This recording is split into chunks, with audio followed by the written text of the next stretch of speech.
بسم اللہ الرحمن الرحیم۔ عورت مرد کی غلام نہیں بلکہ سچی ہمدرد اور ساتھی ہے۔ عورت کبھی ادھار نہیں رکھتی، محبت، خوشی، عزت دگنا کر کے دیتی ہے۔ آپ ایک دعا کرنے والی عورت کی طاقت کا اندازہ کبھی نہیں لگا سکتے۔ عورت کی محبت کا کوئی ثانی نہیں۔ مرد کی خوشی کے لیے اپنی خواہشات اور عادات بھی مرد کی پسند کے مطابق کر لیتی ہے۔ صفا اور مروہ دراصل ایک عورت کے صبر کی نشانی ہے۔ جب آپ کو بے قصور تپتے صحرا چھوڑ دیا جائے اور آپ اس توکل پہ کہ اللہ ہمیں کبھی ضائع نہیں کرے گا صبر کرے تو پھر زمزم کے میٹھے چشمے پھوٹتے ہیں۔ محبوب کا اظہار محبت عورت دل پہ لکھتی ہے اور اولاد کا اظہار محبت روح پر۔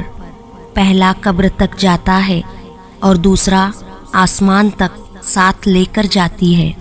جو لوگ پاک دامن بھولی با ایمان عورتوں پر تہمت لگاتے ہیں وہ دنیا و آخرت میں ملعون ہیں اور ان کے لیے بڑا بھاری عذاب ہے۔ عورت کو اللہ پاک نے صلاحیت دی ہے کہ وہ وقت پڑنے پر والدین کا بیٹا اور اولاد کا باپ بن جاتی ہے۔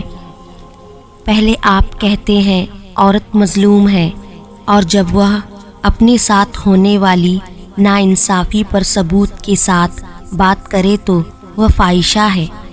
عورت اگر ناقص العقل ہوتی تو اس کی گود پہلی درسگاہ نہ ہوتی۔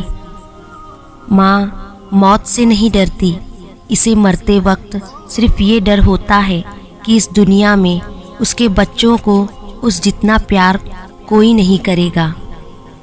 جو آدمی عورت کی چھوٹی چھوٹی غلطیوں کو نظر انداز نہیں کر سکتا وہ اس کی بڑی خوبیوں سے کبھی فائدہ نہیں اٹھا سکتا۔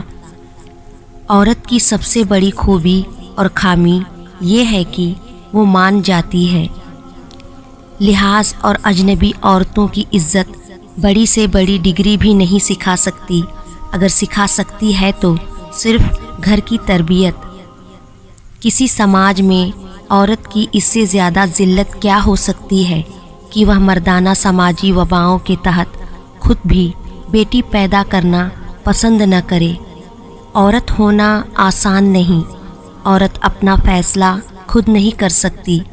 عورت اپنے لیے پسند کا ماحول نہیں بنا سکتی۔ عورت خود کو بے گناہ ثابت نہیں کر سکتی سوائے اللہ پر معاملہ چھوڑنے کے۔ عورت سے علم چھین لوگے تو جہالت نسلوں میں سفر کرے گی، اور اگر تعلیم کے نام پر عورت سے پردہ چھین لوگے تو بے حیائی نسلوں میں سفر کرے گی۔ عورت ایک تصویر کے مانند ہے، اگر جاہل کے ساتھ لگ جائے تو اپنی قدر کھو دیتی ہے، مگر صاحب دانش اس انمول ہیرے کو بیش قیمت خیال کرتے ہیں۔ عورت کی عزت کرو اس لیے نہیں کہ وہ عورت ہے، بلکہ یہ ثابت کرنے کے لیے کہ آپ کی تربیت ایک اچھی ماں نے کی ہے۔ اگر تمہارے پاس عورت کو عزت دینے کے لیے کوئی وجہ نہ ہو، ساری دلیلیں مانند پڑ جائے، تو صرف اتنا سوچ لینا، جس نبی سے محبت کا دم بھرتے ہو ان کو سب سے پہلے تسلی اور حوصلہ دینے والی عورت ذات ہی تھی۔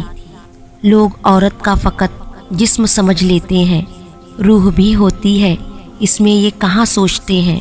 آدمی عورت کی عزت اس کے کردار یا خوبصورتی کی وجہ سے نہیں کرتا۔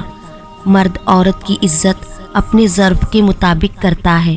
کم ظرف انسان کسی عورت کی بھی عزت نہیں کرتا، جبکہ ایک اعلیٰ ظرف انسان اس عورت کو بھی عزت دیتا ہے جس کی بظاہر معاشرے میں کوئی عزت نہیں۔ ایک عورت نے کسی عالم سے پوچھا، اسلام نے ہمیں شوہر کی اطاعت اور فرما برداری کا پابند کیوں کیا ہے؟ شوہر کو ہماری اطاعت کا پابند کیوں نہیں بنایا؟ عالم نے پوچھا، تیرے کتنے بیٹے ہیں؟ عورت بولی، 3 بیٹے۔ اس پر عالم نے جواب دیا، اللہ نے تجھے ایک مرد کی اطاعت کا حکم دیا اور 3 مردوں کو تیری اطاعت کا حکم دیا، تیری اطاعت اور تیرے ساتھ اچھا معاملہ کیے بغیر وہ ہرگز جنت میں داخل نہیں ہو سکیں گے۔ اب تو بتا کہ زیادہ پابند کون ہے؟ عورت نے جواب دیا، بے شک اسلام کی نعمت پر میں اللہ کا شکر ادا کرتی ہوں۔